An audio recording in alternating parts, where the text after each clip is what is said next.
Hello, everybody. Thanks for tuning in.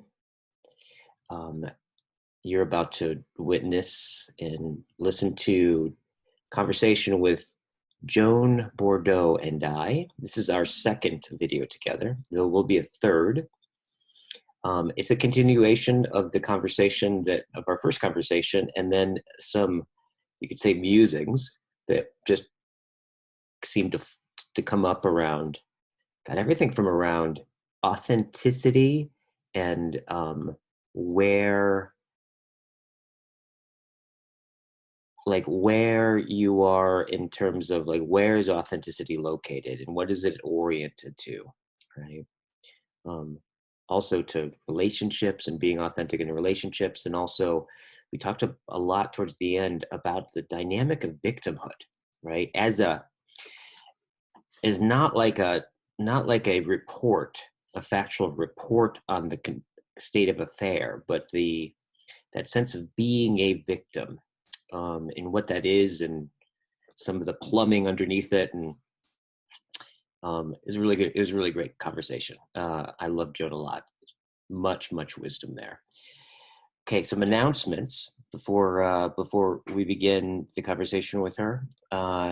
So, biggest one is the Circling Institute, my company, has officially announced, and it is open for registration, the Art of Circling course, which is the first time we're going to have the main course that I teach. We teach at the Circling Institute on how to be a circling practitioner and how to lead circles. Is open and is going to be online. So we are going to launch the dates for it once we have a certain number of people registered for it. And we just opened up we got about half, it's a half full already. So link for that is below. And the other thing is, yes, if you're interested in working with me one-on-one, email me and we'll make arrangements to talk about that. Okay. Enjoy. Okay, we're recording. Sweet. Hello, Joan. Hey. Welcome back. Welcome back to my screen. Oh, it's so nice to be back. Yes, absolutely. We were just talking about this beforehand, but I just so enjoyed the conversation with you last time.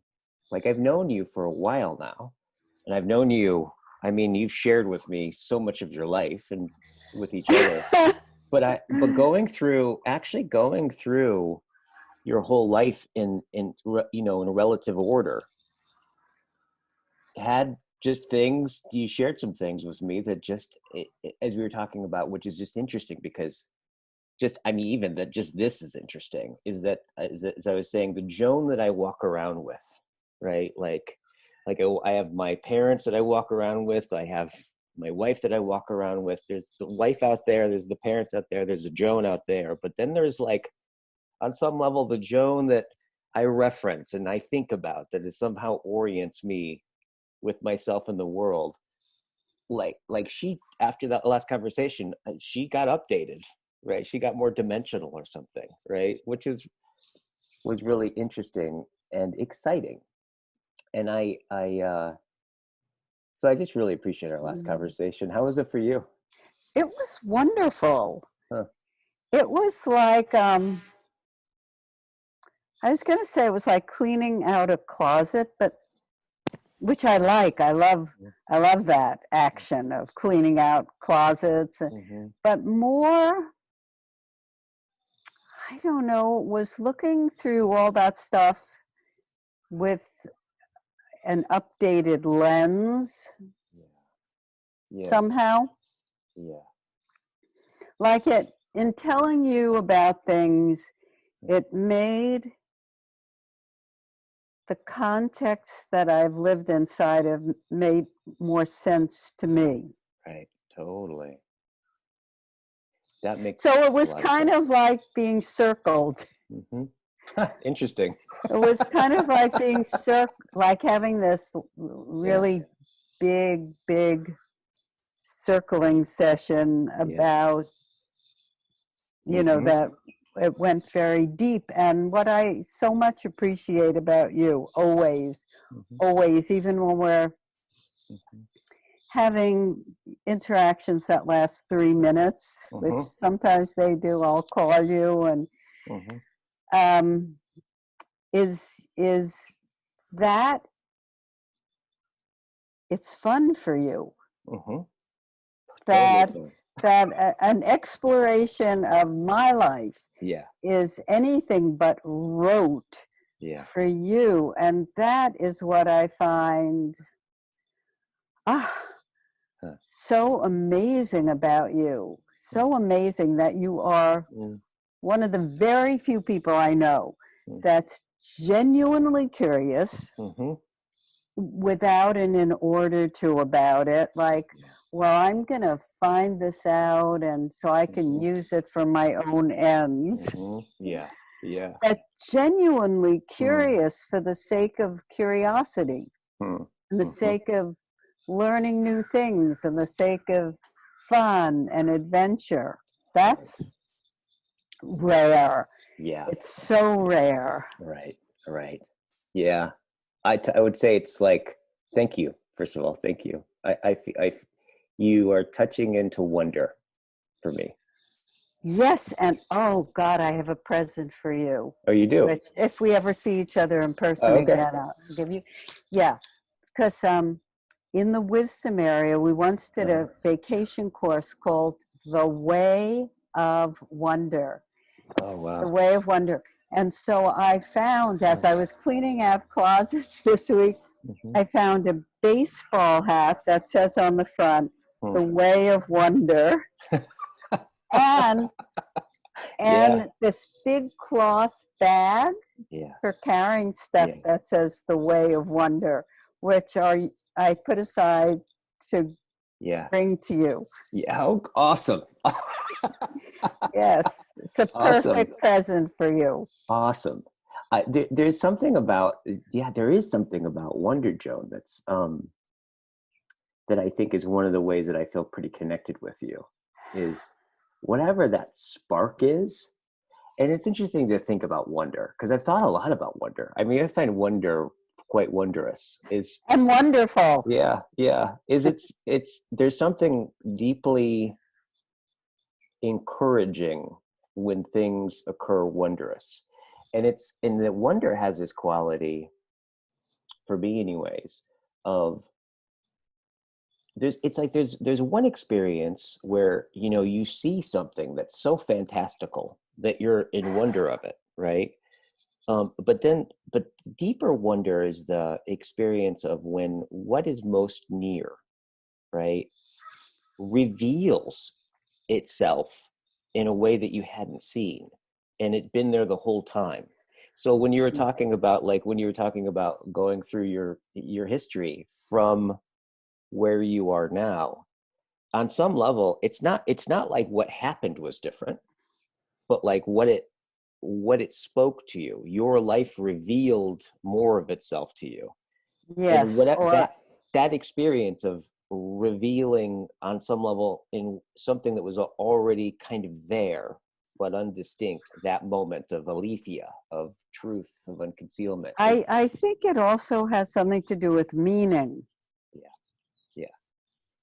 Say more about that. Well, that those things, and you know, who knows if they happened as I said they happened. I certainly don't. I just have these broad outlines of things that may have even been stuff other people told me about their lives. But those things meant something at that time. And through time, they've meant different things. And as I've developed, or my sense of what a self is or isn't has developed, there's different meanings that the same or similar things are totally different than they were. Oh, hang on one second. Good. Yeah. Sorry about that. The Oh, computer's I like. have this thing where my iTunes just go on, Hmm. and I'll be in the middle of a Zoom now. That's exactly what happened. Yeah, and it'll go on. I won't know Right. where it's coming from, but Right. it Totally. interrupts whatever I'm doing with and the other person's like, "What's Totally. that?" Hmm. So so so that kind of just what you're talking about, like, it's just interesting that, well, what one of the things that we were talking about before we pressed record was just about, like, writing and working with editors and stuff like that, and that one of the things that you were writing was about your life, but also what your life revealed to you about life, About right? life. Yeah. And there was stuff with the editors. They wanted to be more about the life part and less about the other thing, and we had a conversation about that. But I think that's just really telling, um, about you, Joan. Right? Is that there's like what happened, and there's the chronology of your life, and we can tell it like a story. But then there's what that chronology reveals about life, about being, that is something in which you have been paying attention to, Yeah. right? And been tracking and been having conversations like these, where it's not just about, like, there's a frame and life happens inside of, and we just talk about the content and we don't talk about the frame. Right. But then there's a way of being in life where it's like you're in life, and then in such a way that it reveals more of the frame. And Well, the frame is the interesting piece. that is the interesting piece, isn't it? Yeah. Well, and the frame is the Mhm. malleable piece. Yeah. Yeah. And that changes everything. Right. Well, even in just that statement that you had, which is like, oh yeah, going through my life with you, I got, in some sense, a new history, Yeah. right? At least how my history occurred for me Yeah. was really different. Yeah. The move, I've talked about this a lot, but like the movie The Sixth Sense with Bruce Yeah. Wilson is a good example. He's dead the whole movie, no one knows it, and then he awakens to it, and then all the people watching the movie awaken to it, and then it tracks back to the first scene, and scene by scene it goes through it, and then it was obvious the whole time.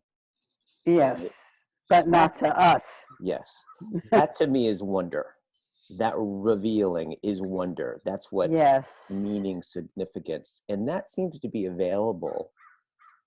On one level, like, we haven't really talked about this yet, but like on one level, that's you and leading in the wisdom course and all that kind of stuff. On some level, that has been at the heart, that conversation, right? That way of looking at things to Yeah. reveal the frame, right? The thing that's most malleable, right, is been at the heart of your life. It's what you've been teaching. Yeah. It's what you've been a part of. Yeah. Hmm. Yeah. And then it just kind of soaks in like it's always been that way. But of course, Mm-hmm. it hasn't. Yeah. Oh, and one of the things too, that somebody commented in from the video, the last one, is they said something like, "Yeah, I like viewing history from the inside of it." Mm. And that was another thing I really got from our conversation. I knew this, but I really got it beforehand, was you were on the inside of the human potential movement from its very beginning, like with like for the first, you basically wrote the first hatha yoga book, right? In the No, West. there were actually a couple of them, but Hmm. one of the first. Yeah, one of the first, Yeah. right? One of the Well, first was the coffee table ones. and yoga at that time, which Hmm. is ubiquitous Hmm. now, Yeah, anywhere, at any time, yeah. and dozens of different forms of it, Hmm. was so outside of the mainstream. Hmm. It was so weird Yeah, for people. right, right. Yeah, because what was it? What was life before the human potential movement, right? Well, I And was so such that, unconscious that I don't think I was so unconscious then that I don't think I can say anything useful about it. I was so yeah, like yeah, yeah. and unformed and uninformed and didn't even Mm-hmm. care about being informed. So Mm-hmm. I think so. I'm going to say things that probably people who have done some thinking about this, or Mm-hmm. if they're still alive, and at that point they were doing some thinking about this, Mm-hmm. would say, "What? It's not that. What is she talking about?" But I'll tell you how it was for me. Mm-hmm. There was a way things were. There was a way one did things. There was a way one's community did things. And all of that went unquestioned. Mm-hmm. There was time, like with, for example, sex, which I've been looking at and writing a lot about lately. Uh, yeah, you could have sex before Mm-hmm. you were married, Mm-hmm. but nobody, if you were a woman, Mm-hmm. nobody better fucking know about that. Right. Right. And it was fraught with peril.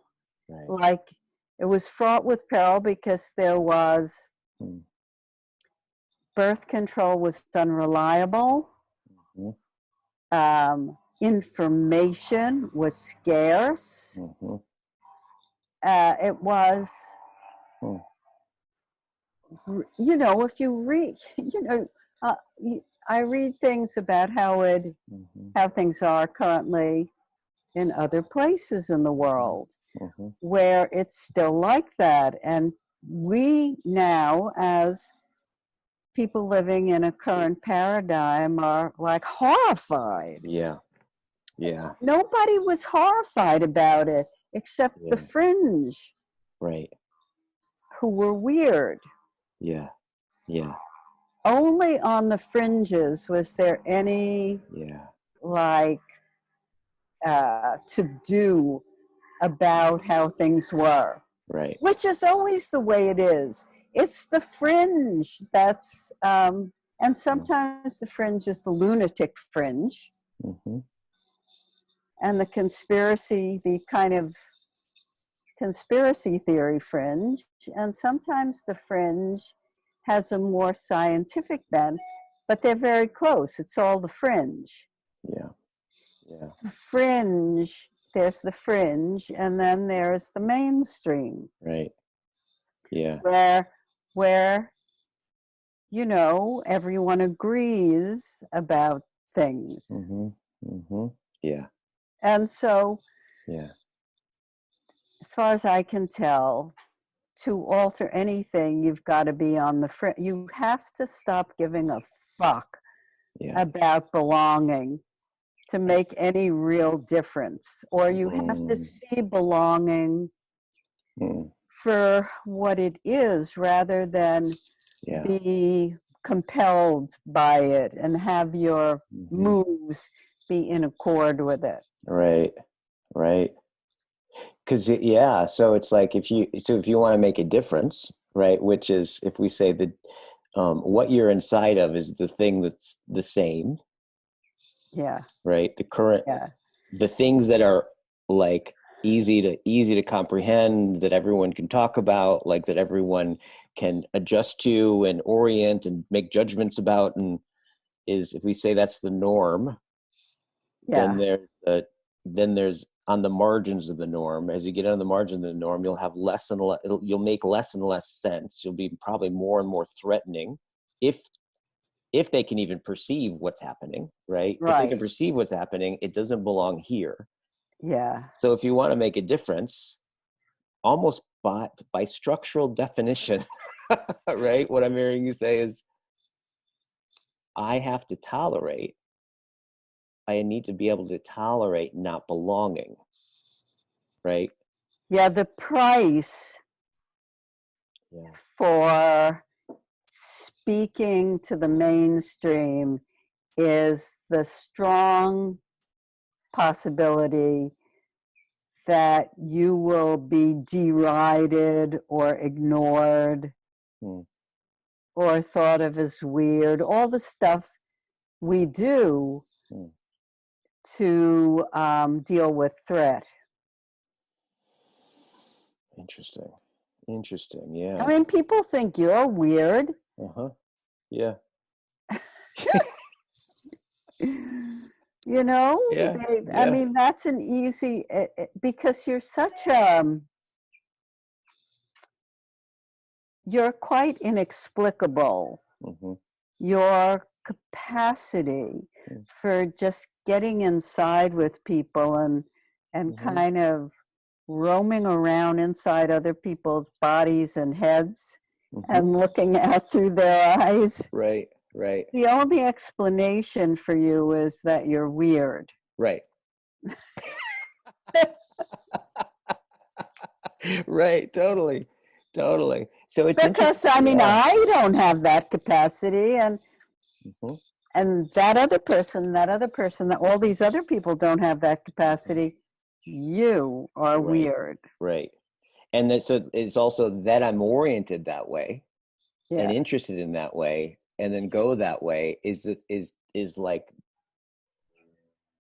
it's interesting because it's like there's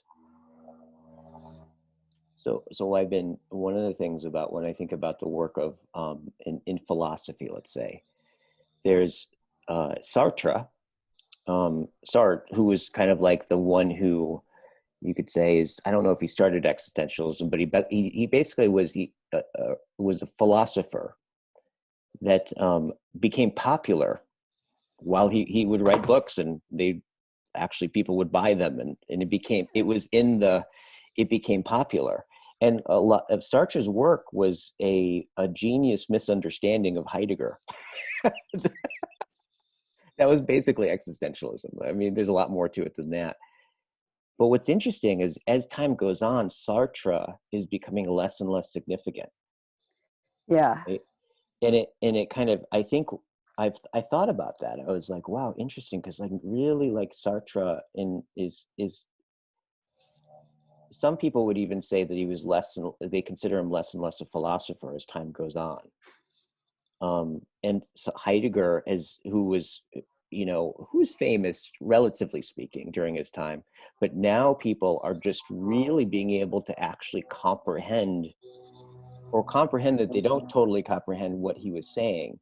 And I think about, like, well, maybe what that is because he was so tuned in to what didn't have quite to a level that wasn't brought into language yet. Yeah. So at the periphery that when he started to speak, literally it was unintelligible to people to even notice, right? And threatening and all those kinds of things. And now people are just starting to be able to, like, metabolize the work, and you're hearing of him more. And then people are getting like, oh my God, he was speaking what we're now inside of, right? Yeah. So, like, that's, to me, the connection between that and authenticity seems to be really wedded, right?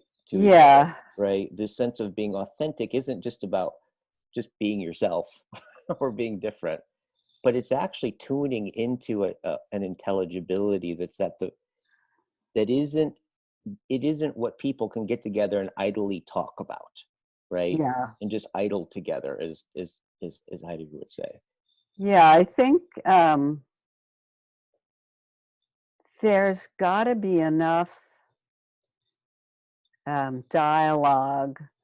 It's like the number of people in the dialogue have to grow and grow and grow, and that, to me, is a process of being able to translate something that's ephemeral. I don't know if I want to use that word. But something that's difficult to grasp, and putting, like you said, enough language around it and then the language gets more commonplace. I think what also happens, though, is that as the language gets more commonplace, you get a little bit further away from the initial Yep. impulse, Yep. right? Yep. Totally. Yeah. Because it's being explained rather than like a blinding lightning flash of illumination. Right. Totally. Where you, in order to attempt to explain it, and then you stumble upon your words and you start mumbling things that no one makes sense. You have to be looking at the thing that's intelligible, that's speaking to you, right? Yeah.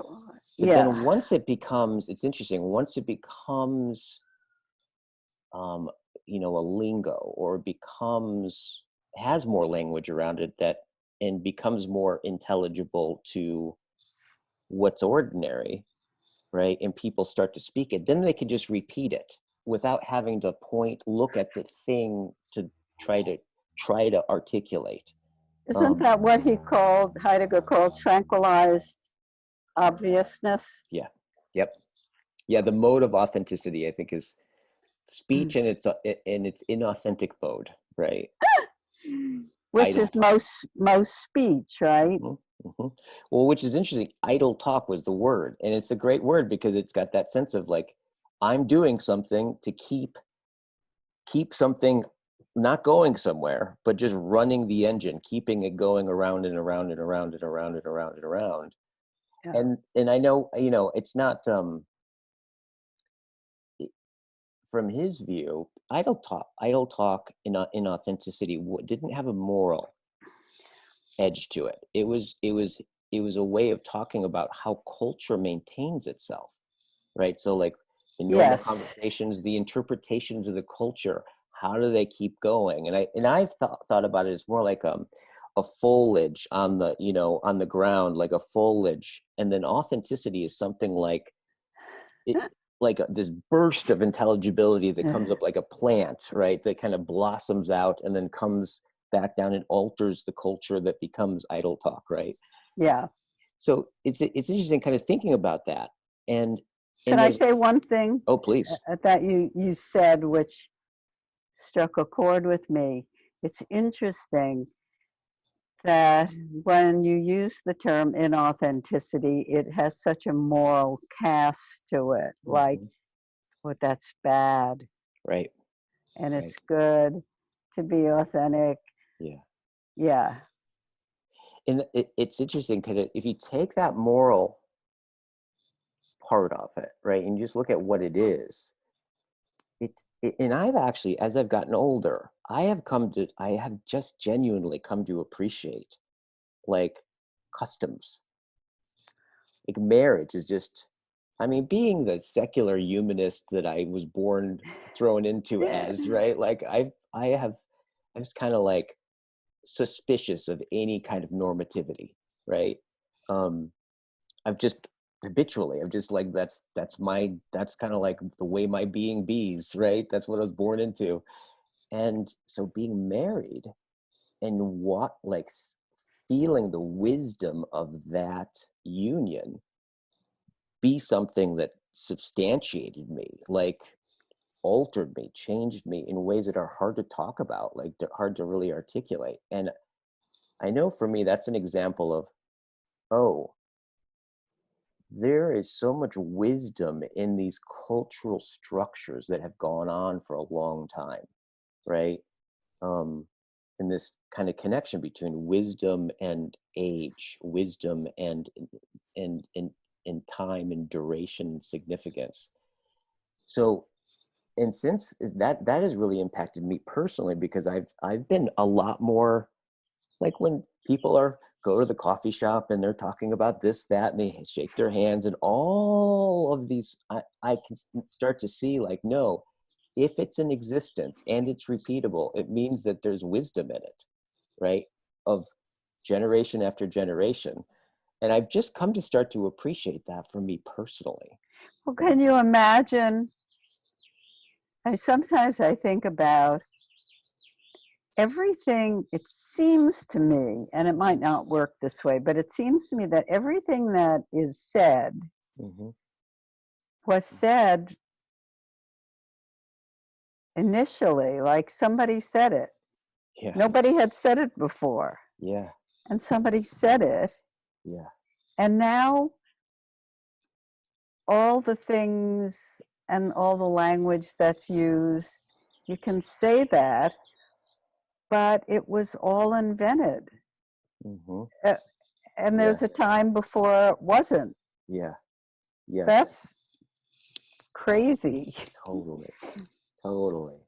And and what's interesting is that you were, I know that Herbert Dreyfus talks a lot about this, about, looking at the history and the understanding of being. He's a Heideggerian philosopher, who I think he's dead now, but he was a professor at University of California in Berkeley here.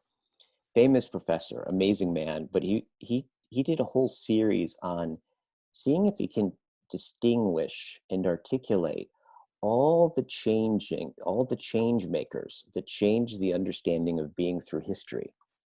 And he says that, and he was able to break it down into, yeah, there's the person that first says it, but then there's the people who translate what he says, and then there's the people that actually then translate the translator as it integrates into the foliage, right? And by the time it integrates into the foliage, like no one remembers the person who originally said it, other than, right? And and it's interesting to think about that, and to think about your role. If we say that, like, the human potential movement, whatever it was that made it make sense for a yogi to come to New York, right? And then hug you, and you have that experience, and you be drawn to it, right? And then write a book. And you were right in that time where the fringe was becoming a lot closer together. It's interesting to think about your role in that wave happening, Yeah. right? Yeah. Yeah. Yes. See, there's a I was just thinking back when you said that about um, Swami Satchidananda. We we presented him at Carnegie Hall. We did this presentation, and we made these flyers. They had a picture of him, and he was he looked like a Swami. He looked like a yogi, ridiculously elegant and refined and handsome, and like a lion, like with this graying hair and this mustache and this beard and this smile. They made these flyers. And I wrote the copy for the flyers, and the copy said, yoga is 5,000 years old, but it may be new to you. And, Swami Satchidananda at Carnegie Hall. We might even have said, I think we even said, Swami Satchidananda plays Carnegie Hall. and we went around New York, went around the city, and we just made hundreds and hundreds of flyers, and we went around and we posted them all over the city. And we filled Carnegie Hall. And, and some of the people who came to Carnegie Hall had heard about yoga, and some of them were kind of old, hippie, old like bohemians, and knew about yoga, knew about different Eastern forms of spirituality. But most people didn't. Right. Another time I did the flyering thing was I worked for this artist, Peter Max, and he was actually the person who met Swami Satchidananda in Paris. through this filmmaker named Conrad Rooks, who brought him from India to Paris, or from Sri Lanka to Paris. And Peter brought him to New York to meet his friends. Anyway, this guy named Jim Forat, this must have been the winter of 1967, maybe January or February or March. And Jim Forat came to Peter and said, would you do the art for this flyer? We're having this event called the Central Park Be-In. And Peter did this beautiful design and did the copy, and it said Be in Central Park and the date. And I think it was Easter, the Easter Be-In, which was, and that we went all around the city and we posted the flyers at night, and then we came to Central Park, and all of these counterculture people were just streaming in from all, I mean, you know, we knew our people. I mean, I lived in the Lower East Side, the East Village, and, you know, I knew people from there. But then all these people, it was just, wow. It was, what was that like? It was so validating. Right. It was validating. You know, you hear the term now, oh, I found my tribe, and it's so, I think it's such a cliche. But really, we looked around, it was like, holy shit, there's a lot of us. It didn't seem like there's a lot of us, but there's. Yeah. And encouraging. It was so encouraging, and it was similar at one of the, there's a march from Central Park to the UN, and Martin Luther King was one of the speakers. It was an anti-war march. And there was like a hippie contingent at the very end of the march, because there are a lot of people who I would consider straight were in that march, because the anti-war movement was much bigger movement than the hippie movement. You know, it contained lots of different people. And it was amazing. We chanted Hare Krishna all the way from Central Park to to the UN, and I was wearing, okay, this will say something about me. I was wearing this dress, which was transparent. It was black, but it was transparent. It had little white Swiss dots on it, and I was only wearing underpants under it, and it was just completely see-through. Right. And orange fluorescent day-glow tights and fluorescent day-glow high heels, sandals. And I was walking my friend's dog, which was a Newfoundland. Have you ever seen a Newfoundland? I think so. I have some These are ginormous. This was like bigger than a Saint Bernard, and shaggy and black. Okay. I know it looked like a bear. Right. And I had this sun hat, and I had this dog. This naked dress, and this big dog on a leash. And interesting. That was. Wow. And it was fun. Yeah. So what do you think at that time? It's so interesting. Like, from inside of this, I mean, it'd be really interesting to look at this. What were you going to when you went to Central Park for that thing? Like, was it clear in your mind exactly what you were doing and why you were doing it, or was it just something like something glowed, and you were just your being just kind of felt called to it?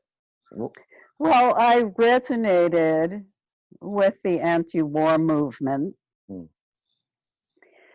Um, Mhm. I wasn't a great thinker, but anything my parents supported, I ought to be on the other side of. Right. That was pretty clear to Yeah, me. yeah, totally, totally. And, you know, I've never come to a point in my life where I go, oh, you know, they were really right about us getting involved in Vietnam. Yeah, Like, yeah, yeah, but I was young and I didn't see. No, they yeah, weren't. It was like tranquilized obviousness. yeah, yeah. So I was interested in the Right, anti-war movement. I was interested in the civil rights movement, but I was really interested in celebration and fun. right. Yeah, well, it makes sense too because I get the sense of that what you were pushing off of, right? Um, seemed to suck the fun out of a lot of things, It just did. right? In such a way that had this, like the word tranquilized obviousness, right? Like the structures of society, like the government at that time, right? Like was doing this thing, going to war, and no one knew quite why, but the majority of the people in the world could just go along with that. Well, not the majority of people in the world, the majority of people in the In the United US. States, yeah, Yeah. and that tranquilized. So Well, that, the people would say stuff then like, well, he's the president. He knows what he's doing. mm-hmm, mm-hmm, Like, mm-hmm. what? Yeah, Like, there are elected officials. right, They know what's up. They yeah, know what they're doing. yeah. So assuming authority based Yes. on based on who is elected a role and not questioning that role. Yeah, that meme question authority Yeah, came out of those times yeah, because yeah, authority was pretty unquestioned by yeah, most people. yeah. Is basically the image was the Norman Rockwell painting of the 50s, Yeah. right? Because it was like World War II. We had a huge response and we unified as a country coming together around that. And then post World War II in the 50s, it's considered, I know historically, it's considered an extremely conservative um, time. And then the 60s were a breaking out of that. Yeah, well, when I think about the time, I think about my parents were second generation Americans. Their parents had come over as children. Mm-hmm. And, you know, with uh, their parents had the intimation of the, you know, of fascism, which was rumbling, Mm-hmm. you know, not on the horizon yet, but there were rumbles. And they were all in Eastern Europe where the czarists were completely oppressive to Jews, where Jewish men, Jewish boys were conscripted. You know, the Cossacks would come to your village Mm-hmm. and press Jewish boys into service in the Russian army Mm. for 15 years. Yeah, That was the term right. they were pressed into service for. Yeah. So lots of Jews coming over from Eastern Europe, you know, taking whatever they took with them, Yeah. establishing themselves mostly in the eastern part of the US. Yeah. And, that they could be established in a place where the army wasn't going to conscript their kids. That was like, that must have been enormous. Yeah. And then, came my parents, both of whom were born into fairly successful middle-class families. So there was enough money, even though, they went through the Depression and had that Depression mindset. And then there's World War II, and the US got very prosperous for white people, for many white people, and grew this middle class, which was a great thing. And then my generation was born into that mindset of can do and we're great and prosperity. Yeah. And so my parents had certain values like, being comfortable, being financially comfortable was like one of their main values. But I was born into plenty. So that, I mean, I was glad that was their value, but I had the luxury of making other choices. Yeah. I mean, they would have had to be so rebellious to make other choices then. Right. Totally. And so basically, at that time, there's the what people were like, I can just get it. It's kind of like this unified allegiance and prosperity and standing on top of like the what do you get, patriotism, right? The US, we just like defeated Germany and like World War II and all those kinds of things, and then the economic prosperity that was like that's when suburbs, right? The middle class, right? The automobile. Yeah. I mean, I guess it had been around, but consumerism, the economy, like the progress, all those things started to become solidified and created. And it's so interesting to think about that, right? But then the government starts like pulling stuff, right? it was always pulling stuff. I think we think people, the media started. Well, it hadn't been that long that the telephone was invented. I mean, really, it seems like, that was a million years ago, but no. It wasn't. And television. We were the first family on my block to have a television. And all the kids on the block would come to my house to watch things like the Howdy Doody show. Yes. Right. That's interesting. It's really interesting. So things that were hidden before, you could easily hide. Like nobody cared that FDR had a mistress. Nobody knew that FDR had a fucking mistress. But everybody began to know about JFK's stuff. Interesting. Can you hold on a minute? Yeah, you bet. Okay, 1 second. We're back. So the thing I think I'm as you're talking, I'm not that versed on history, but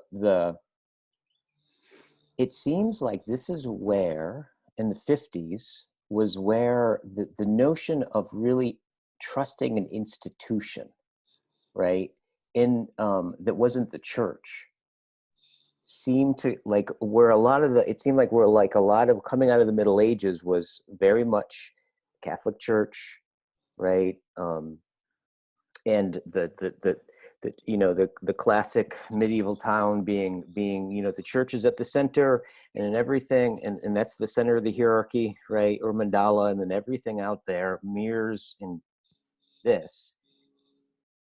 And there, I think there's just really this sense in the Industrial Revolution, right? And then you know the breaking up of the Catholic Church and into you know Luther and all of that. It's almost like the center, if you will, seemed to start to get redistributed in like corporations, Coca-Cola, right? These symbols that became almost religious symbols. Like when I look at like in the 50s, when I look at like Coca-Cola signs, they have this air about them that like it seems to kind of gather the world in this particular. It really do. It has this kind of, I can see it like you're a Cubs fan and you're a kid and there's a whole thing that's good, and it's like the Coca-Cola is a good thing, and it, you can kind of get this sense of this slice of life that's very idealized. Well, it was still called the military industrial complex. Yeah, yeah, And yeah. and I think, well, Hmm. the whole idea of consumerism, Right. it became possible for people to just consume, Yeah. and buy things that advertising created a need for. Hmm. No real need, but Mm-hmm. but the psychology behind advertising creates all these needs for stuff you don't really want. And in the meantime, there's the dispersal of communities, because you can drive your car now and live in the suburbs. So you don't have to be a farmer anymore to live out and where there's trees and stuff. You just drive your car, and families become nuclearized. Yeah. Like they're no longer Right. multi-generational. There's no longer a community around you, Yeah. which people go, oh, that's a loss. Well, no, it kind of evolved, and now there was no choice about that stuff. Yeah. So when people idealize all that, oh, there's a community and multi-generations, I wouldn't have wanted to live in a house with my parents and grandparents. Right. I did. It was suppressive. Yeah. Yeah. I mean, now, people create families of choice. Right. There's some choice there. Yeah. Yeah. Yeah. And the so it's interesting. I want to make sure I get the thing that you said is like, people talk about that's a loss, and you said like, no, it's just evolved, right? I think what I'm here is that I hear a sensibility in that perspective that you just took and highlighted there, which is something like, it's not like there was some bad actor, right, that was doing something to somebody, right? In fact, if we kind of look at history from that standpoint, I basically have heard you a couple of times in our last conversation too talk about that as well. Is like, no, we're not a victim here. Yeah. Of things. We were born into a situation and a circumstance, and things were the way that they were, right? But it's not like somebody was doing something. Yeah, and I think this is great that you said that, because it has me see something about the proliferation of all these conspiracy theories around COVID-19. People assume, I think, people go for an easy explanation. And the easy explanation is, yeah, there are these bad people, the Illuminati, perhaps, or the 1%ers, or the, like an easy explanation rather than it's fucking random. Right. Right. And then we make meaning. Right. And we choose who, and we get to be for things and we get to be against things by virtue of that. Yeah. Yeah. It would be easy if it were Trump, you see. Right. Then we could just get rid of him. And then we could all go back to the happy days of Obama. Right. No, it's like, it's so much, there's so much more than that. And like, I'll listen to these people because I'm perverted that way. I'll listen to these like spiritual people who like say, yes, in the age of Aquarius, and we're going to expose the bad people, and good luck. Yeah. We are them. Yeah. Like there used to be this cartoon strip, which is brilliant, called Pogo years ago. Yeah. And one of the things Pogo said was, we have met the enemy and they are us. Wow. Yes. Yeah. It was a very subversive thing to say. I didn't understand it when I first read it. Yeah, totally. Yeah. So that's the thing about, and I just want to, I want to highlight that because that's a way, on one level, one of the things I'm present to in our conversation, right? When I get present to, like, it's not just you and I talking, but we're actually, there's going to be people listening to this conversation, right? And which has me aware of what, like, who you are and who I am and what we're doing on some level that the listening kind of draws out into my awareness, right? Like right now. It's so fun, isn't it? Yeah, isn't it just fascinating, right?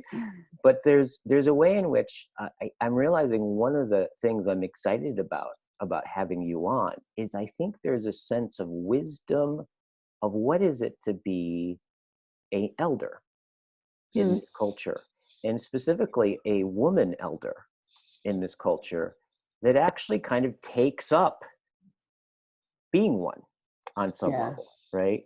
That takes up what is that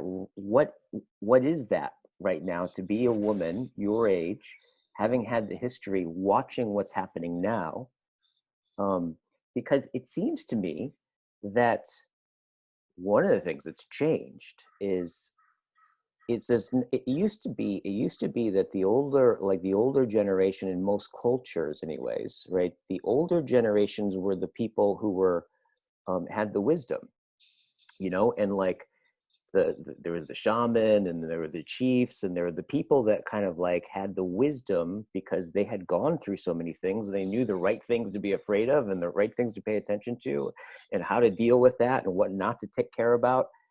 The wisdom. And that with the wisdom institutions, right, in the place that cultivates wisdom and holds wisdom, traditionally has been with the elders on some level, right? Yeah.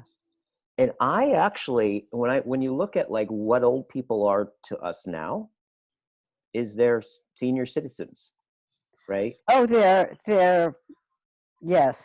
weak and stupid, and I mean, my generation helped make that so. Yeah. Because my generation was the one that said, don't trust anyone over 30. Right. Interesting. Like nobody old had anything to say. Right.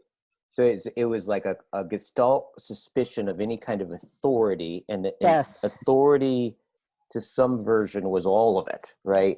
All of it. So they were like, no, there's something emergent that's new, like the new becomes the thing that's the most interesting, or the most outside of the tradition is the thing that is that glows, which is Yeah. interesting to think about with that. Yeah. So when people say, oh, well, we have to, what we lost was Hmm. um, Hmm. like reverence Yeah. for wisdom, tradition, for the elders, and Yeah. yeah.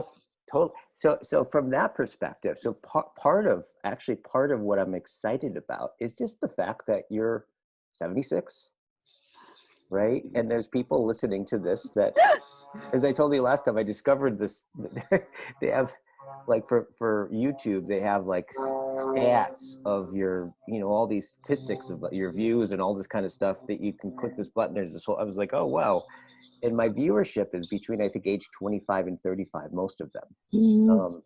And so just being aware of the viewers listening in, about that's part of, actually, I think I'm realizing is what's guiding my inquiry, right? Is like, oh, what was it like?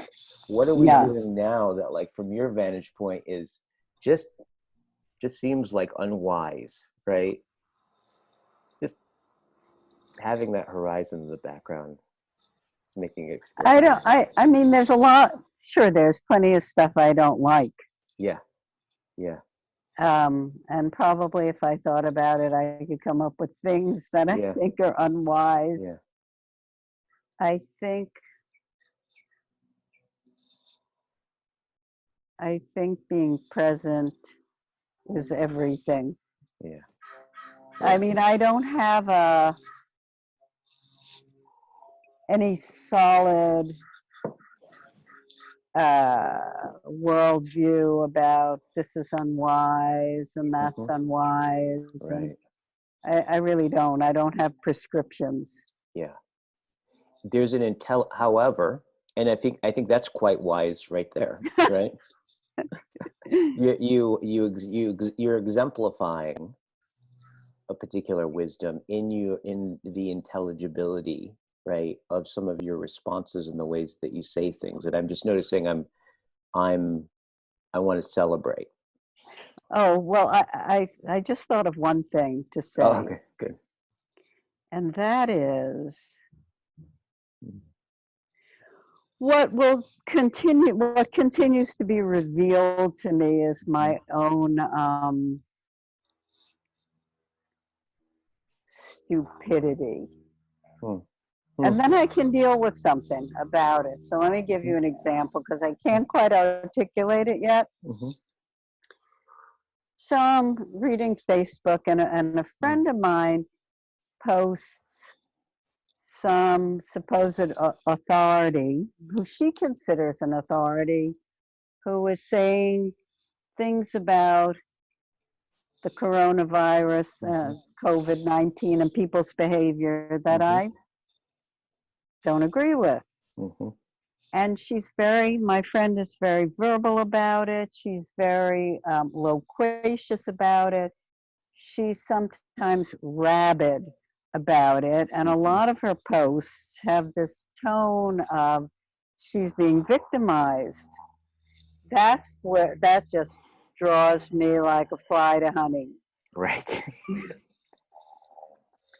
Like, stop it. Like, stop it. Yeah. So I don't say anything. I don't say anything because I know that, Facebook is just such a dumb way to have any discourse. Yeah. But I'm angry then. And I want to make a statement. And I want her to look bad. Yeah. Yeah. And I know I shouldn't go in that direction. But I'm holding myself back, and and then finally I post something. And what I post is, can we just give it a rest? Yeah. Which is the most nonviolent thing I can think of saying. Right. It's not that bad. Yeah, it's not that bad. Yeah. Not like, could you stop with this dumb fucking shit? Right. Stop being a victim. Right. So I don't. Yeah. Because I love her. Mm-hmm. Right. But on the other hand, I'm angry. Yeah. And I do that, and I feel like a sense of release. Mm-hmm. And I go about my merry way, and a few hours later, she texts me. Mm. And I can tell she's hurt. Hmm. She says, you know, because people listen to you. Hmm. And yeah, exactly. That's why I posted that. Hmm. Ah. Because I have this Yeah. really mean streak. Right. But then I feel terrible. About, yes. I feel terrible. Mm-hmm. And I go to my spouse and I tell Robin, and Robin like just kind of shakes her head like at me. Right. and says, well, you're just irresponsible. Yeah. You just won't be responsible for how you respond to things. You think it's out there. Right. And I'm like, mad. Right. Because I want her to be on my side. Yes. But then I, realize I don't have to take the low road all the time. And I text back and I apologize and ask for my friend's forgiveness. And she forgives me. She says, I love you, I forgive you. It just made me feel so good. It just made me feel like life was in balance again. Right, totally. From this fury I had, this fury which has to right what I think is wrong, have to be right. And meanwhile, I'm, accusing the other person. You have to be right. Stop being so right. Right, you become a little tyrant. Yeah. Like I am the tyrant of righteousness. Absolutely. And there's something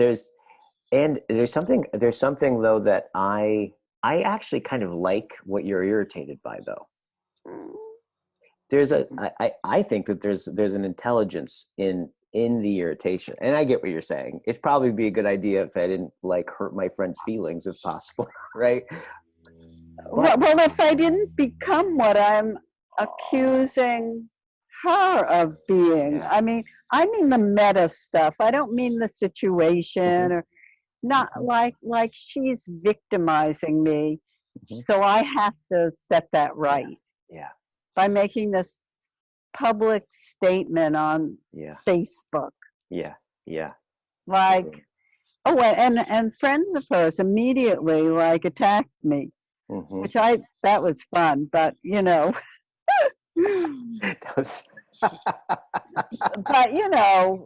I mean, really, do I want that to define what I'm up to in life? Yeah.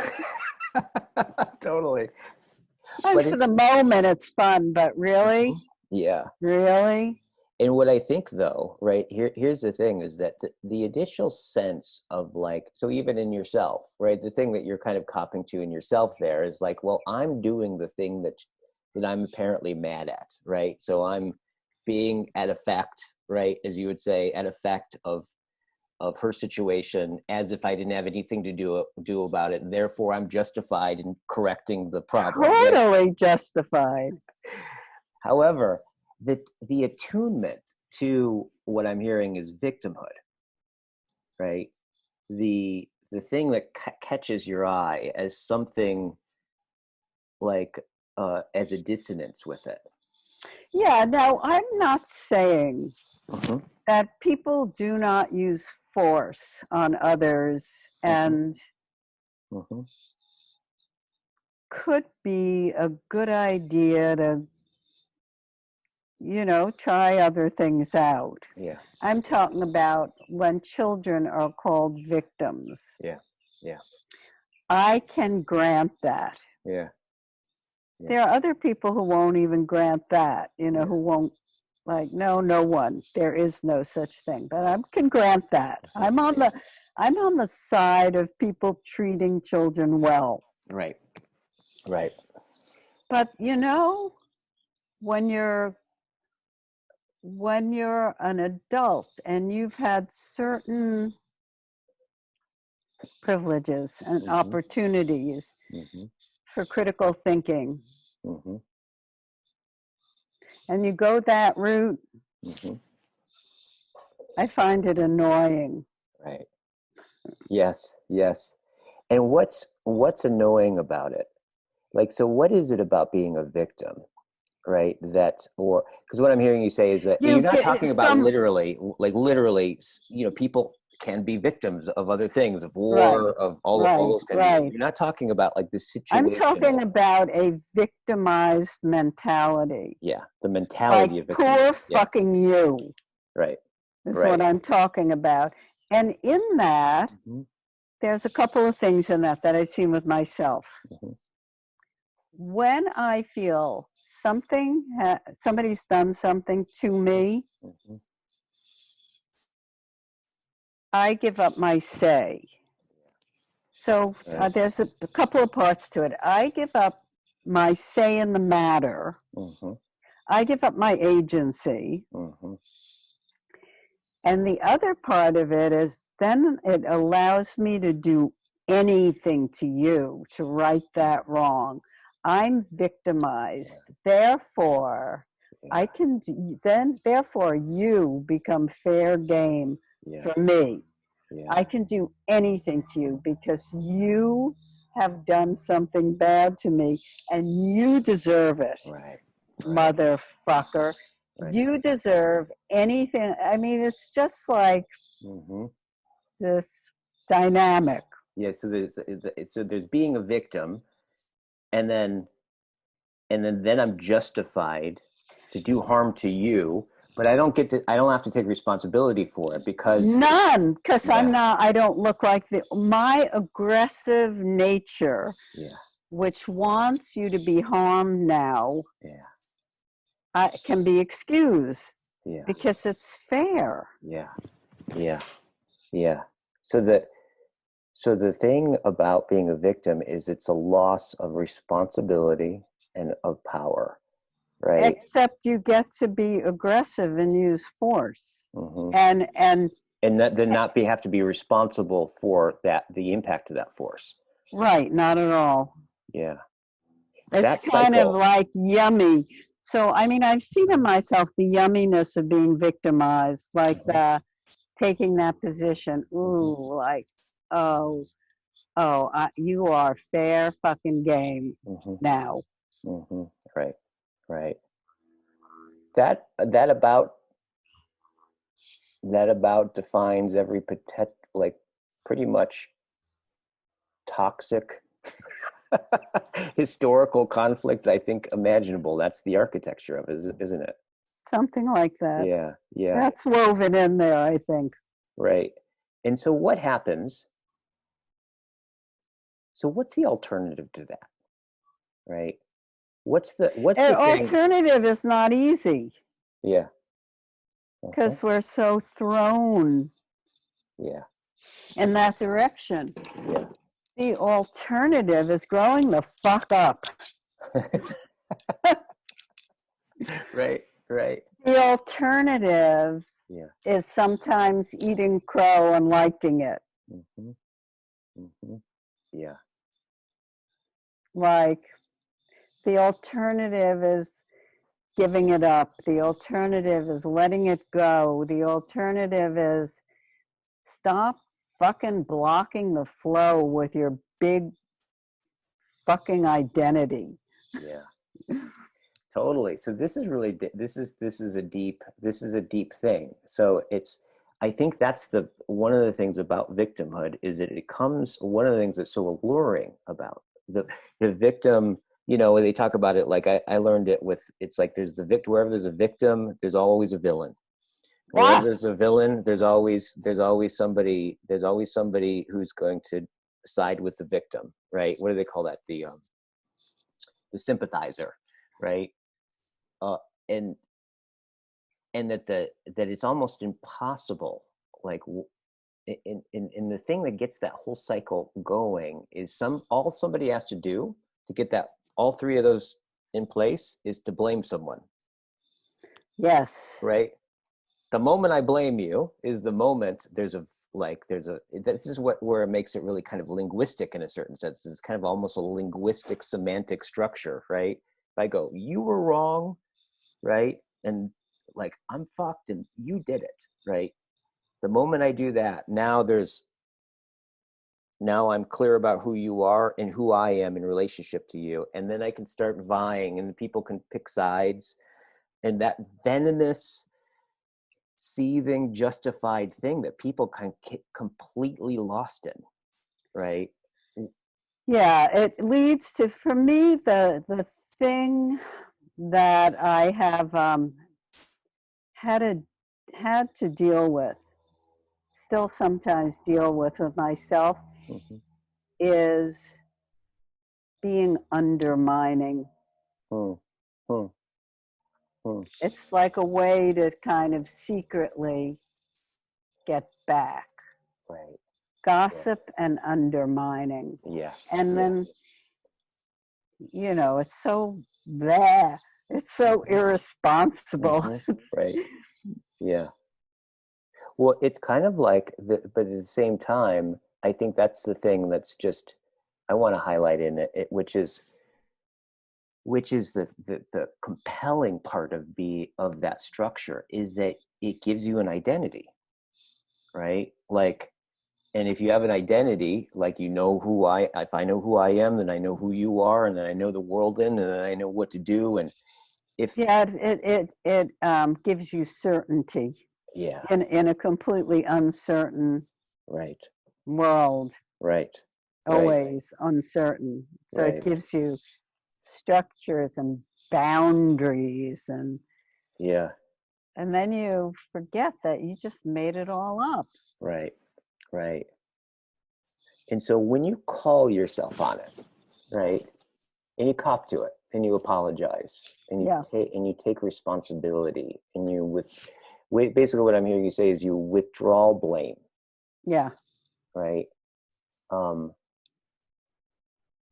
then there's a freedom that happens. tremendous freedom. Right, right, right, Just a tremendous freedom. Yeah, right. and it's visceral for me Yeah, always. yeah, Like it's physical also. right. Like I just feel centered. Yeah, like yeah, like I have a place to stand again. yeah.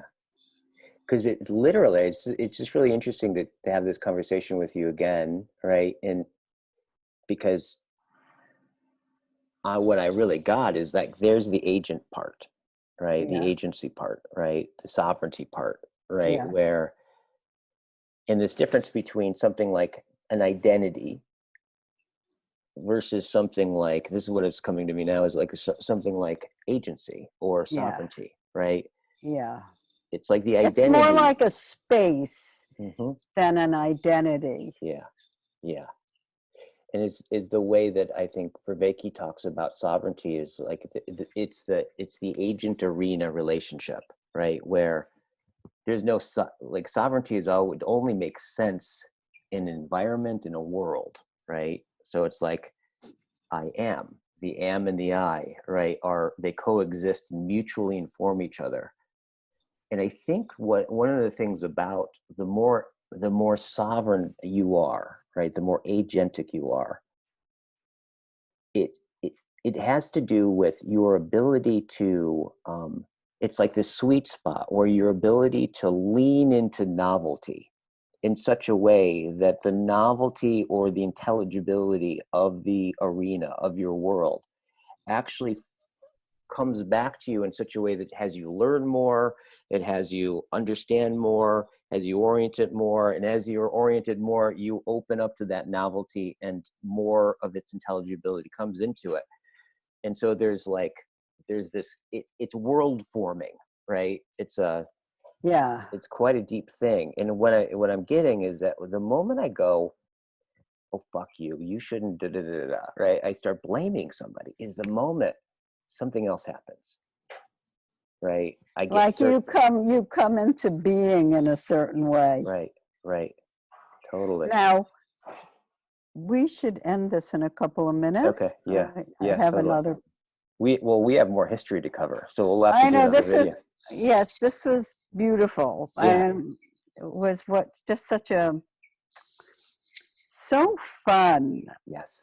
I mean, I consider I have a particular place in your pantheon of interviewees. And it's like kind of like I'm like the plain English person. Well, I mean, because I've been interviewing lots of philosophers and stuff like that. However, there's a quality of like I'm noticing in my disposition towards you in this interview, I'm discovering who you are for me too, but also who you are for the world, right? In a certain sense. And I'm like, no, there is some wisdom here that like I wanna unconceal. I want to make sure that gets out, right? That's deep and continues to deepen in my relationship with you. And I'm like, yeah. Thank you. I love you. I love you too. All right. Have a great day. All right. All right. Bye. Yay.